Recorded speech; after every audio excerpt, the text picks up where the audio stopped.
Hello, CA warriors. How are you all doing? Friends, today we are going to start with a very interesting topic.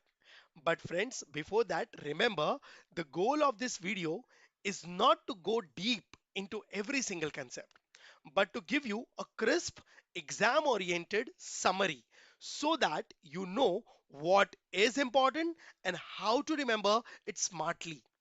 This book and video together will act as your perfect self study partner.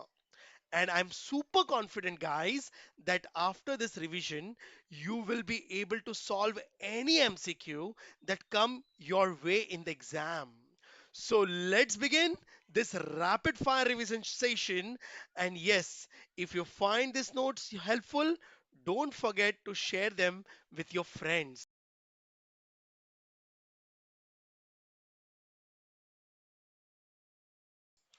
Let's start with a chapter 9 called International Trade. We are starting with a chapter 9, unit 1, Theory of International Trade.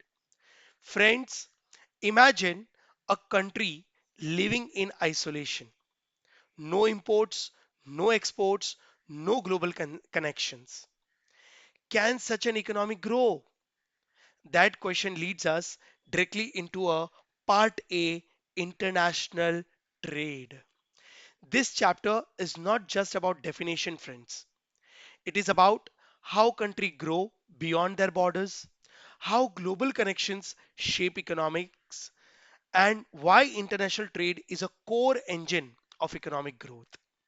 By the end of this lecture, you will clearly understand what international trade actually means, why countries engage in it, and how it benefits and drawbacks affect economies worldwide. Remember, trade is not just an exchange, trade is actually an economic strategy. So let's start with the first question actually which arises in our mind is what is international trade? Let's first understand the concept clearly. Friends, international trade refers to actually exchange of goods, services and resources between different countries.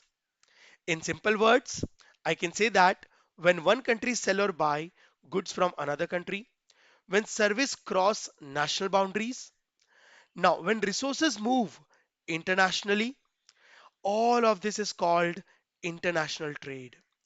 Now, an important point is international trade is not an isolated activity. It is actually an integral part of international relations.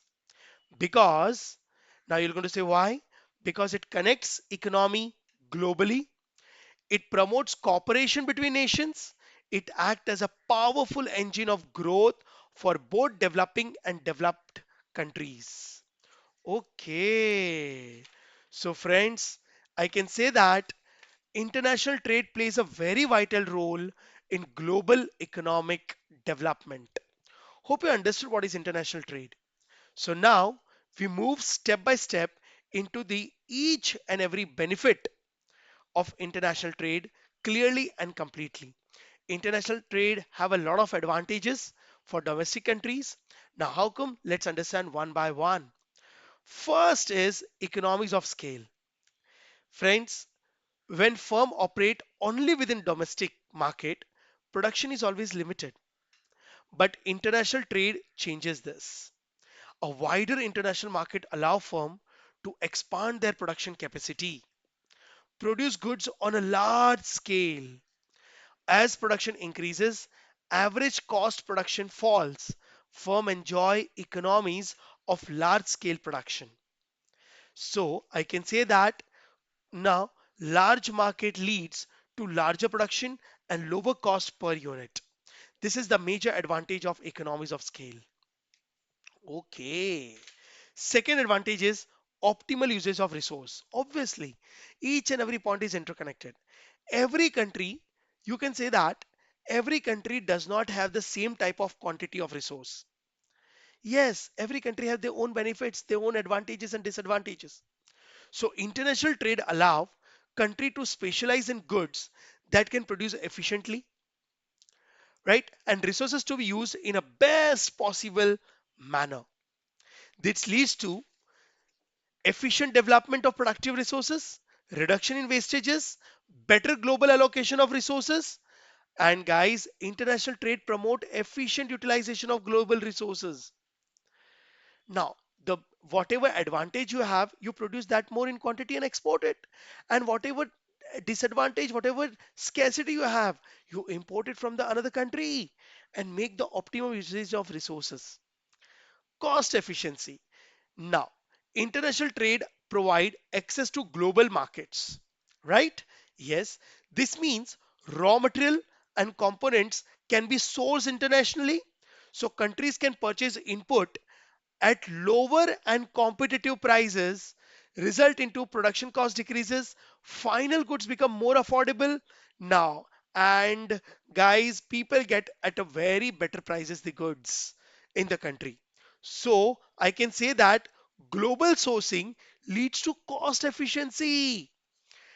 My goodness, and cost efficiency is the major point where businessmen leads to increase their profits. Next, fourth advantage is employment. Yes, international trade increases employment opportunities, no doubt about it. Now, how come, guys? Because labor become more mobile across countries. One labor can shift to the another country for jobs. Firm benefits from effective division of labors. Countries focus on specialization. Now, this creates quantitative benefits as well as qualitative benefits. Means quantitative benefits leads to more jobs and qualitative benefits leads to skilled employment. Oh, yes. So I can say that international trade promote employment through specializations. Now, competition. Is competition advantage or disadvantage? Guys, competition is always an advantage. Monopoly is a disadvantage. International trade increases competition in domestic market when firm enters. Domestic producers face competition. This results in reduced chances of domestic monopoly. Better quality products come into the market at a competitive prices. So consumer benefits from it and more out of it. Domestic companies who was enjoying monopoly will start improving themselves. So, guys, I can say that international trade reduces domestic monopoly power and increase the efficiency. Hmm. Next is price stability. Of course, you have studied equilibrium concept. Am I correct? Yes. Now, price stability comes when demand equal to supply. But when demand and supply either become disequilibrium, it it leads to inflations and deflations, which is called price instability. But international trade leads to price stability. How come? See to it. Now, it helps stabilizing prices by now how surplus goods can be exported. If there is a surplus goods, it leads to deflation as compared to demand. So, to make the price stable, now government will going to export the goods to the outside India, price will remain stable. And if there is a shortage market, then government will going to encourage to import the goods from other countries and reduce the gaps between demand and supply. So this balance supply and demand across country results price fluctuation controlled, market remains more stable and less risky. So I can say that trade ensures price stability by balancing surpluses and shortages, right? Yes. Growth of service sector. This is a live example which India is enjoying right now. Friends, international trade is not only limited to goods, it has contributed significantly to the growth of banking, insurance, technology, tourism, and other service industries. Services are now exported and imported and globally exchanged. Impact, expansion of service sector and increased employment opportunities. India, guys, India have because of globalization, India have diversified the Indian economy have been shifted from agriculture to the service hub. Yes. Now, next is innovation. Of course, in international trade encourage innovation. Now, this happens because countries exchange technology, know-how is shared internationally. As a result, new production methods develop, innovation spread faster, right? And companies, domestic businessmen now upgrade themselves. So I can say that trade accelerates the flow of idea and technology, right? Yes. Now, and guys, there are many other benefits and advantages are there of international trade. This category includes multiple distinct benefits. Now, that is first is consumer welfare. How come consumer welfare? Get a wide varieties of goods of better quality and a competitive prices. So consumer get benefited from international trade. Forex reserves, foreign exchange reserves, guys. Export earns foreign currency. Now, countries' foreign exchange reserves increases, which strengthen a country's financial position. Peace. Oh, how come peace? Guys. Trade relation improves diplomatic ties, economic independency reduces economic interdependencies reduces conflicts, friendly environment increases. So there are so many advantages. But friends, along with advantages, now there are many disadvantages in international trade. So now we'll examine the drawbacks using a clear structure. Now, understand there are few disadvantages also. You cannot ignore it. Now, first is unequal benefit. Yes, very matured reason they have given. International trade does not benefit at all the countries equally. Friends, yes, why it exists? Countries differs in wealth and development levels. So it impact poor countries may lag behind and economic inequality increases. Yes. Second is economic exploitation. Largely this is possible. Powerful global companies dominates markets. Why it exists? Because of advanced technology, strong financial capacity. So the impact is local businesses struggle to compete, economic dependency increases. Now, friends. Now, if you allow foreign products to come into the country in India, so domestic companies may get damaged, right? So economic exploitation is possible. Environmental impact. Hmm. Now, this is because of selfish intentions. Trade can cause environmental damage. How come? Over exploitation of natural resources, pressure to increase the exports. Companies, in expectation of increasing the sale profitability by export, they keeps on producing the goods. They never take care of exploitation of natural resources. Selfish interests are there. So, which leads to depletion of natural resources, serious environmental degradation take place, like pollution, water pollutions, air pollutions in a long term, which is not good. Next disadvantage is rapid spread of economic crisis. Now, what it is? Guys, economic problem spread quickly between countries due to globalization. Now, an international trade, one country get attached, strict or dependent on the another country. So if one country get affected, now it positively or negatively affect to the another country also. So economic problems spread quickly between countries. Strong global trade connections. Now, it exists because of strong global trade connection and impact like global economic instability. Now, you have studied this in a chapter number 5, that depression, recession. The best example is if, for example, the war has been taken place between two countries, example Russia, Ukraine, it has damage to the world economy. Yes, because of two countries, all of the world, the attached countries also getting affected. So rapidly spread of economic crisis. Dependency risk, similar example. Now, what it is? It is over reliance on foreign nations. Normally, poor countries and underdeveloped countries rely on the developed countries. Why it exists? Example is very simple. Reason is very simple. Heavy dependence on imports. Now, impact loss of economic interdependency and threat to political and cultural identity.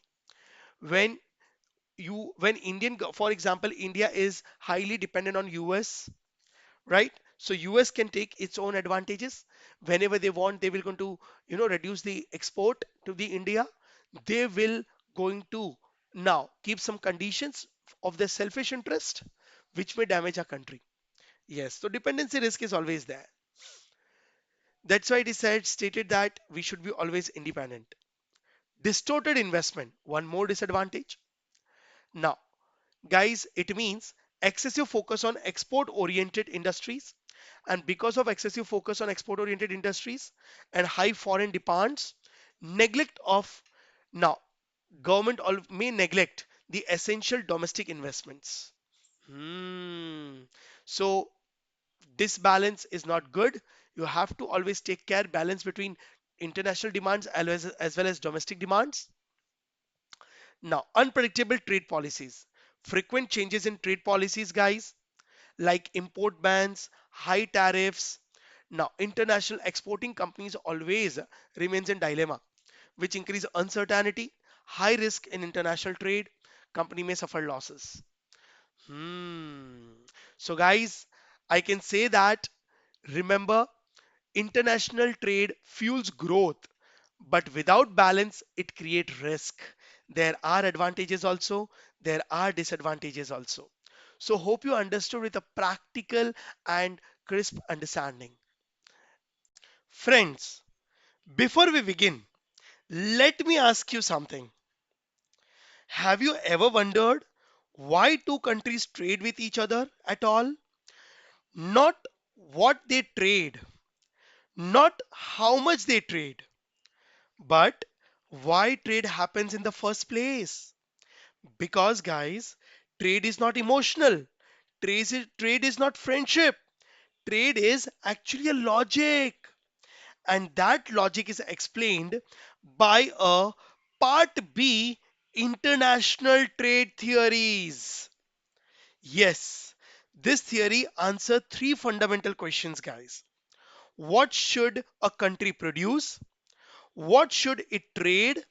How do both countries benefit, not just one? Oh, so remember this mantra before we start. Trade is not accidental, trade is analytical. Now let's walk through the logic one by one. Now, we will going to understand five different law that why one country should trade with another country at an international level for the benefit of both and gain for both. Oh, and you know what? In this different five theories, every economist have given some different angles to make an international trade. Wow, let's analyze one by one. Let's begin with the oldest thinking in the international trade, that is mercantilist view of international trade. Friends, this view in the world is dominated from 16th to 18th century. At that time, modern industries did not exist. Gold and silver were considered as the real wealth. So, nations believed more gold, more power. Oh, yes. So the concept of this international trade theory is, according to mercantilist, a country can become rich, powerful, prosperous only if it follows one rule. That is, export should be more than import. Export more, import less. Export more, import less. Why? Because export brings gold into the country and import takes gold out of the country. When you export the goods, now you receive foreign exchange nowadays, but earlier when this theory was made, the international trade used to be taken in the payments are done in the form of gold. So when you export gold come into the country, import takes gold out of the country. So trade was not seen as a mutual benefit earlier. It was seen as a competition for the gold. Okay. So the focus of this theory is actually now the real principle is, even though it's the oldest theory, this theory is today also followed by all the countries. That is, the focus was maintaining a favorable balance of trade. Now, meaning value of export should be greater than value of import. This also ensured now export should be more than import. Now, balance of payments. Okay, so trade implication. So what did government do? They encourage exports practically and they restrict imports because imports were considered harmful, anti-growth, a drain of national wealth. Now, mantra of mercantilism. So friends, sell more, buy less, store gold. That is the only focus of this theory, right? So hope you understood the trade implication also. Yes, this thinking dominated earlier international trade policies. So this theory is one liner focusing on favorable balance of trade, and export should be more than import. If country want to become super rich and powerful, export should be more.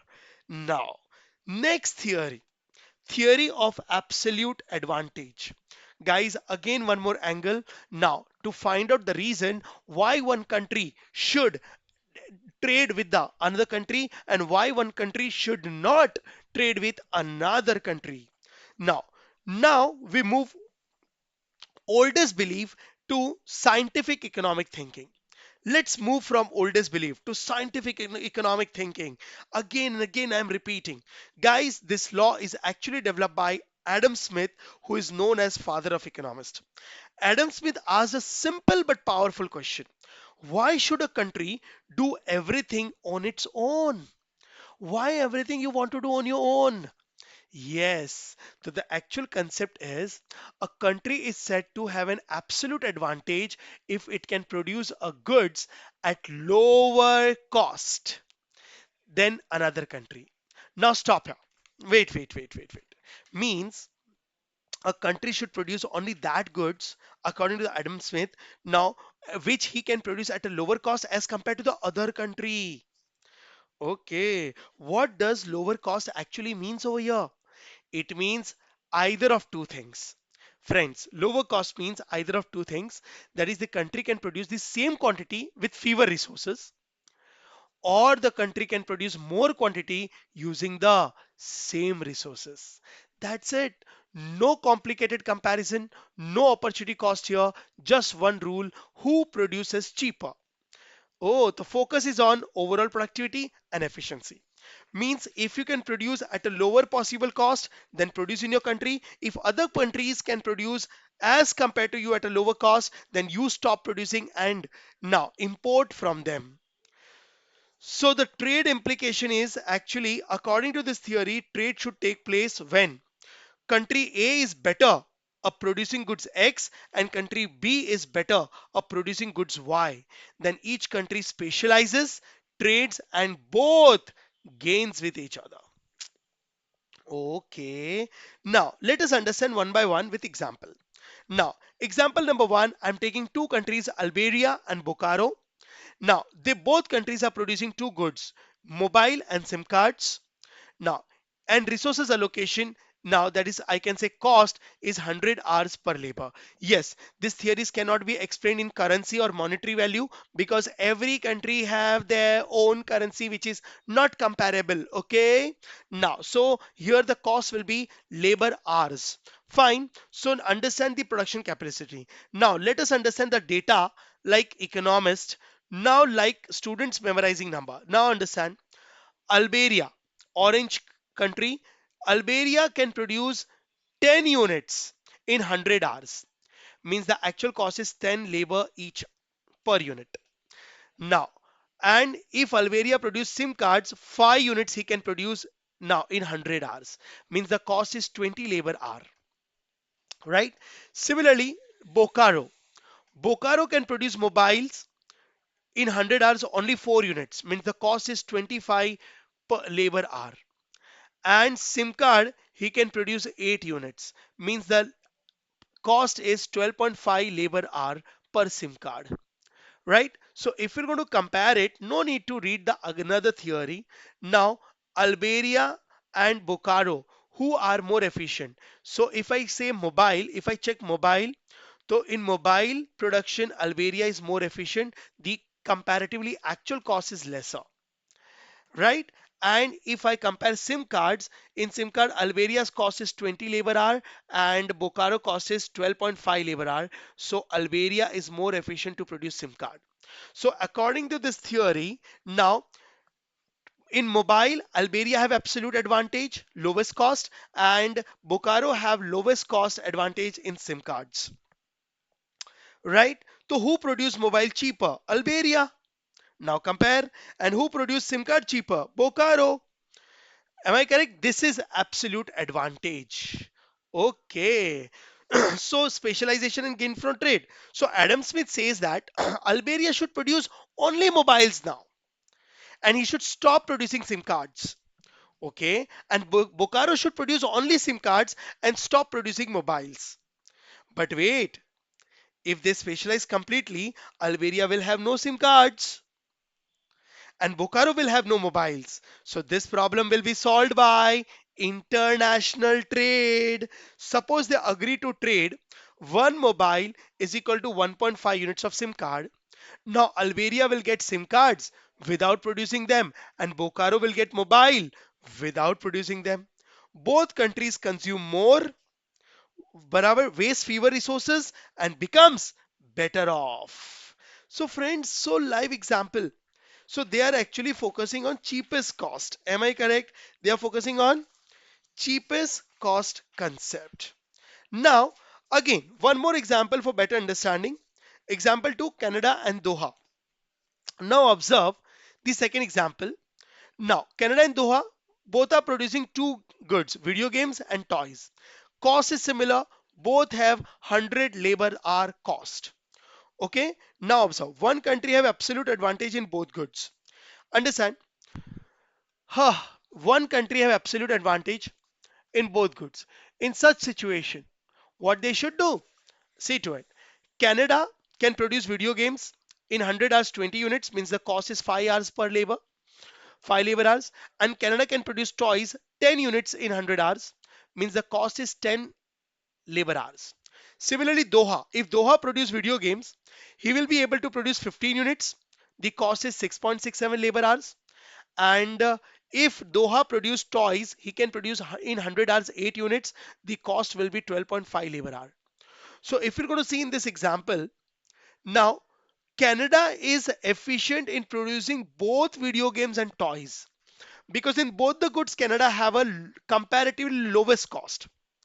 So according to this theory, बराबर, now Canada Canada have absolute advantage in producing both video games and toys. So what to do? Should Canada do deals with Doha? Now here the answer is no. So Canada should not trade with Doha as there is no clear incentive now with the Doha. Okay, so the weaker country have no incentive to trade. So there is no gain from the trade. Guys, so this is little bit rude and impractical thing, right? Means this theory want to say you should trade only when the opposite country is sufficient and they can produce something low at lower cost which you need it. Otherwise, don't trade with them. Guys, it is less frequently observed in modern trade today. Yes, this is the limitation of advantage, absolute advantage.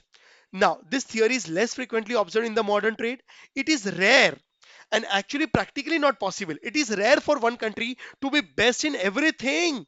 We have not seen such kind of countries. That's why the international importance of international trade is there. Now, and this limitation leads to most important theory. Now, guys, it has less practical application. Yes, so one-liner theory it is. Adam Smith said that absolute advantage means if you can produce at a lower cost, then produce on your own. If you cannot produce, some other countries are producing same goods at a lowest cost, then you should stop producing it and import it. Okay. But. After this theory, one more theory came into the existence, which is having more broader concept than the absolute advantage and more practically possible. Now that is comparative advantage. Oh, this theory is propounded by David Ricardo. Ricardo changed the entire thinking of the trade. How come? See, he said trade is not just about being the best, right? Trade is about being the least wasteful. This is something more valuable. He have said that. Means totally opposite.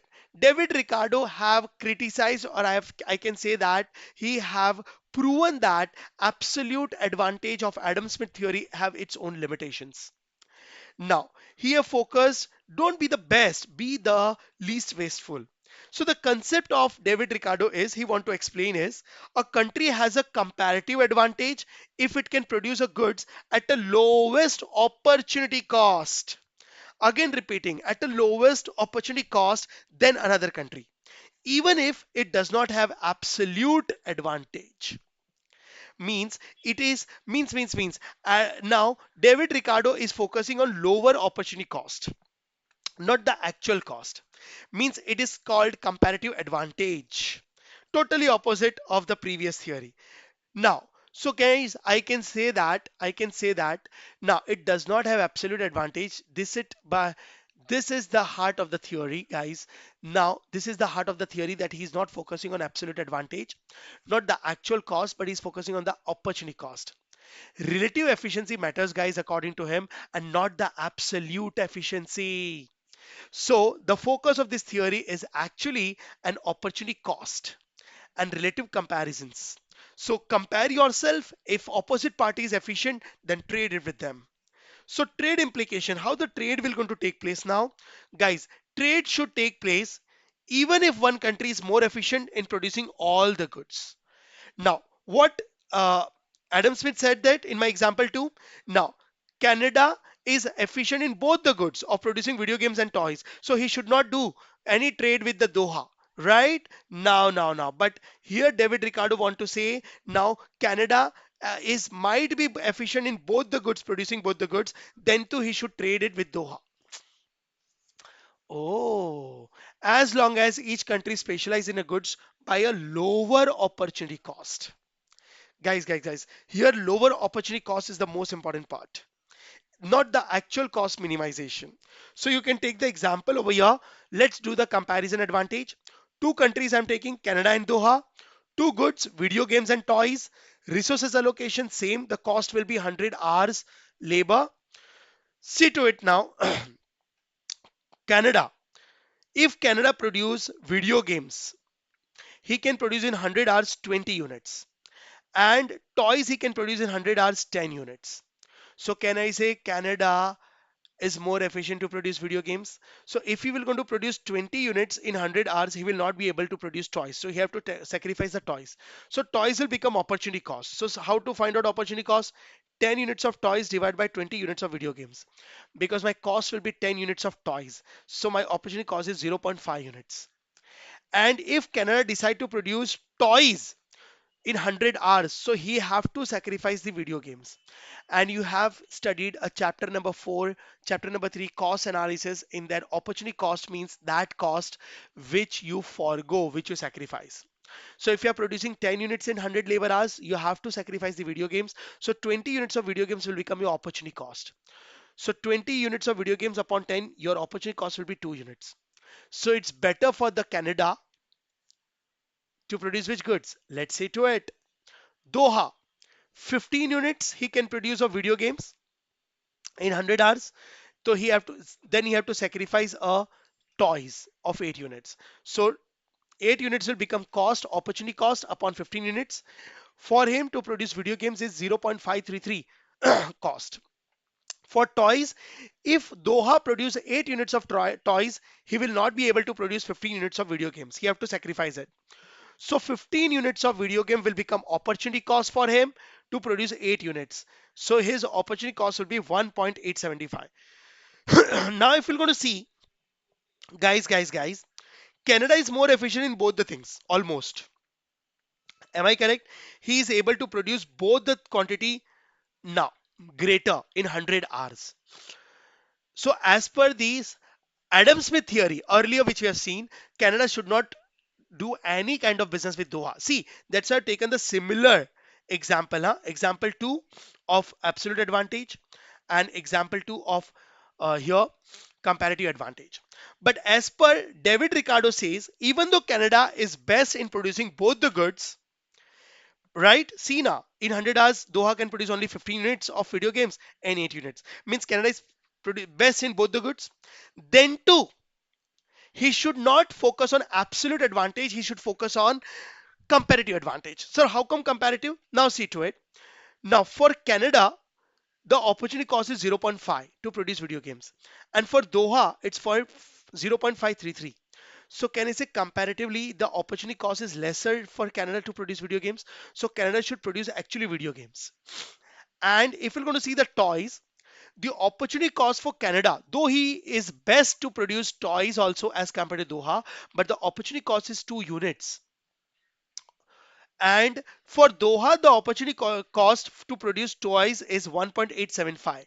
So Doha have a lower opportunity cost. So Doha should produce toys and both should exchange video games with toys and take the more advantage. So this is what the comparative advantage is, right? So concept, lower opportunity cost. Am I correct? Now, so trade implication, if you'll be able to see, hope you understood the example. So according to its comparative advantage, Canada should produce what? Canada should produce will not produce toys and Doha will not produce video games. This situation can be avoided by engaging international trade. Both countries are better off for trade off. Right? Yes. So this is called specialization and comparative advantage. So gain from the trade, Canada will get more toys than it could produce itself, and Doha will actually get video games at a low sacrifices if we're going to compare the numbers. So both countries are gaining always. So guys, the real world application, it is widely applicable in international trade. Actually, in the today's also, when one country is importing and exporting to the another country, they always check comparative advantage as compared to absolute advantage. Oh, so hope you understood. Yes. So now you understood this theory, why explain most global trade exist. Fine. So outcome of the trade is focus on lower opportunity cost, not on the absolute advantage, lower actual cost.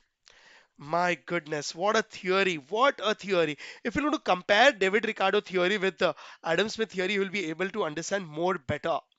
Now let's come to the new theory, Hacker and O'Halloran theory, or it is also called factor endowment theory. One line concept. Guys. Here Ellie and Bertlin, O'Halloran, Hacker and O'Halloran, what they want to explain. The concept is they want to say that different countries have different level of resources. Some countries are labor surplus country and some countries are capital surplus country. Because of this, factor costs differ even though they produce same goods. Yes, and the price also of goods differ. Yes. Now, for example, India is a labor surplus country and Germany is a capital surplus country.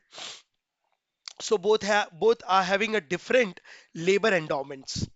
Right? So what should they do? What they want to explain. So the focus of this theory is actually they says countries should specialize in producing goods that use their abundant factor intensively. Oh, this is the more important part. And obviously, guys, if country is labor abundant country, then they should produce more labor oriented goods, right? Because labor is cheaperly available and the cost of production will be lesser. And the country which have low labors and high capital, so they should produce capital oriented goods as and their cost will be lesser. So this is the trade implication.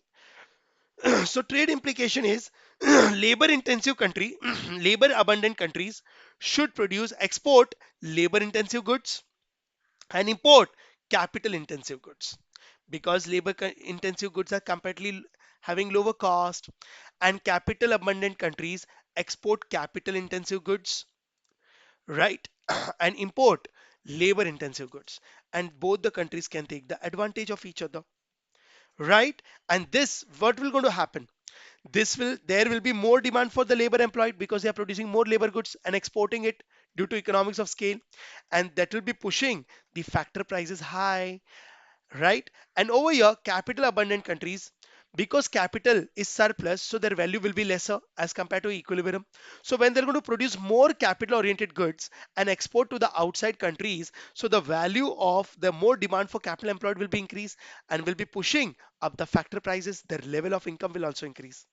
So guys, it is called factor price equilibrium theorem.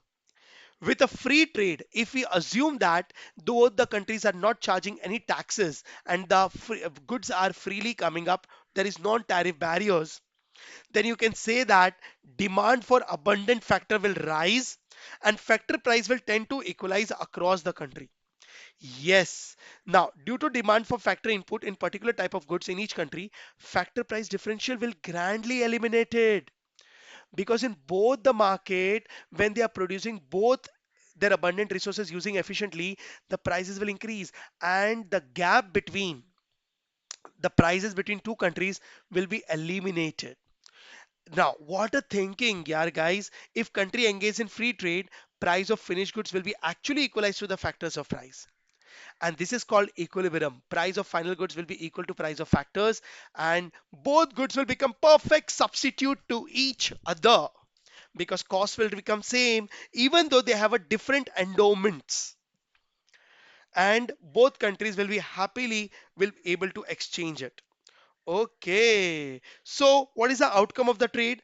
Outcome of the trade is very simple. Now, this theory focus on efficient use of resources, which is abundantly available. And now, economic growth and better global allocation of resources actually. Better use of global resources. Right? Yes. What a way of asking, what a way of saying, what a way of explaining. My goodness. Now, the last theory, this is new trade theory. Friends, again, some broader vision. This theory again criticized to the uh, goes against to the Hecker and Oilin theory. Now, Hecker and oil theory is completely having a little bit narrow concept.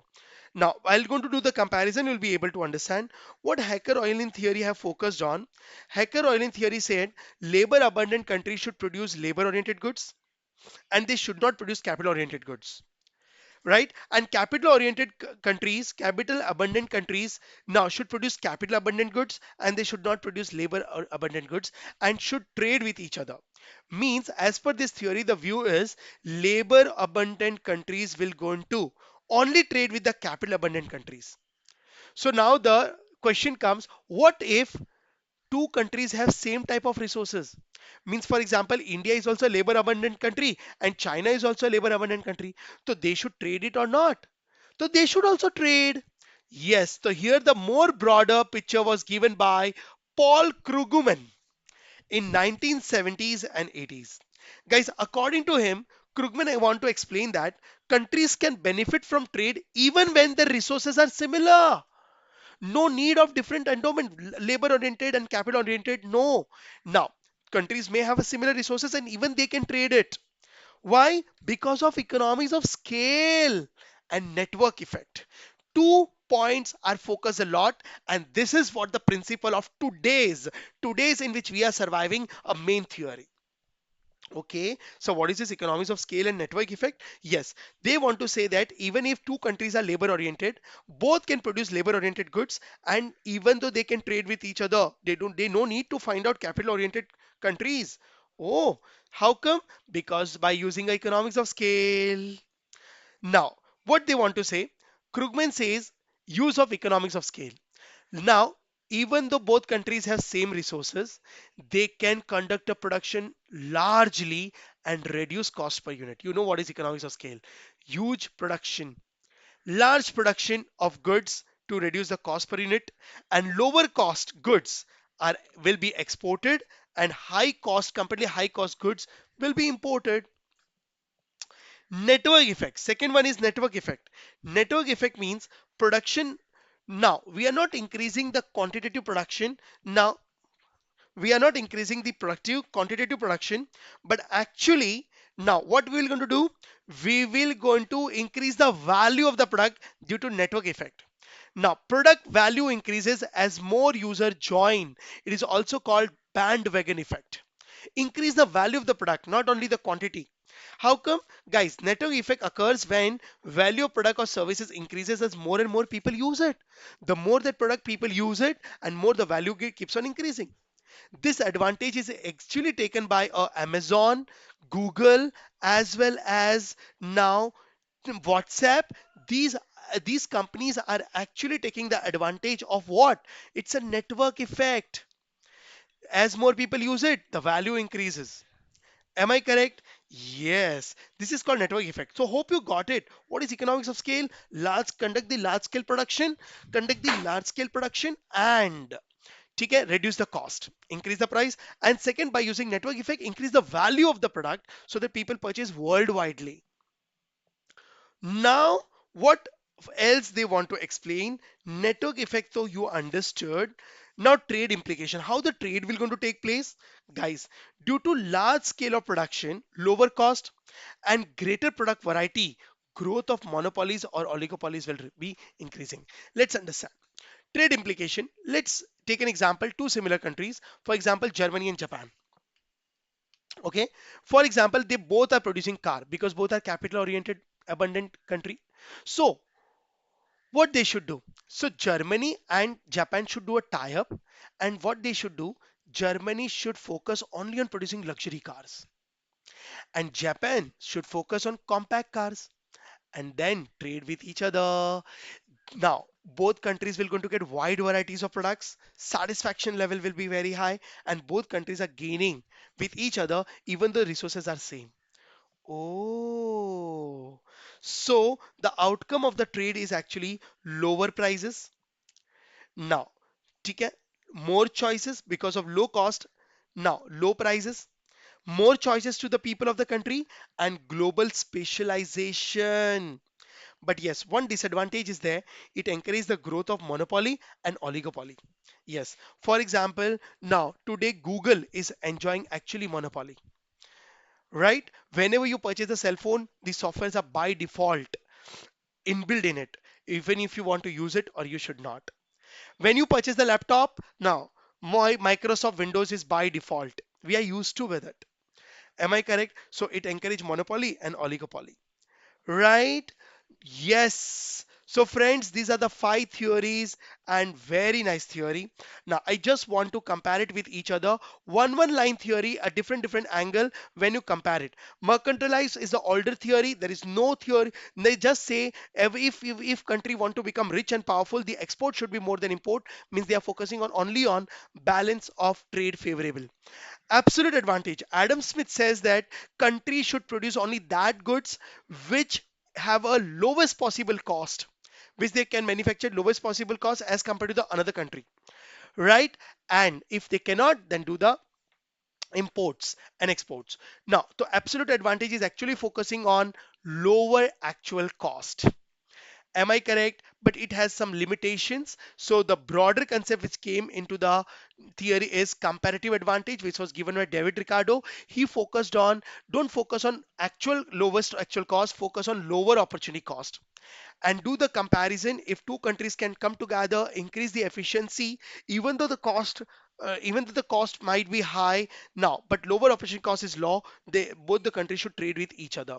This is more widely applicable now theory in international trade and more practical feel. Then Hecker and Ohilin focused on what kind of labor surplus you have. What kind of labor surplus you have? If you have labor surplus country, now produce only labor oriented goods, and if you are a capital abundant country, produce only capital oriented goods, and then exchange with each other, right? But again, the broader concept came up with by Paul Krugman. He says even though country have a same labor abundant resources, they can trade it with each other by using economies of scale and network effect. Okay, so every economist have given a different angle of conducting international trade, whether one country should trade with each other or not. So guys, the conclusion is trade theory do not teach trade. They teach the logic behind the trade. If this logic is clear, friends, you can solve any MCQ. So that's it, my dear students. This was your quick revision session. Simple words, clear concept. Now there is no room for confusion. If you understood everything in one go, say yes, sir, and give it one more quick revision. Remember, smart study is the best strategy. Keep revising, stay confident, and believe in your preparation. And don't forget to tell your friends that these notes are total exam lifesaver. Stay consistent, stay motivated, and I will see you in the next rapid fire revision.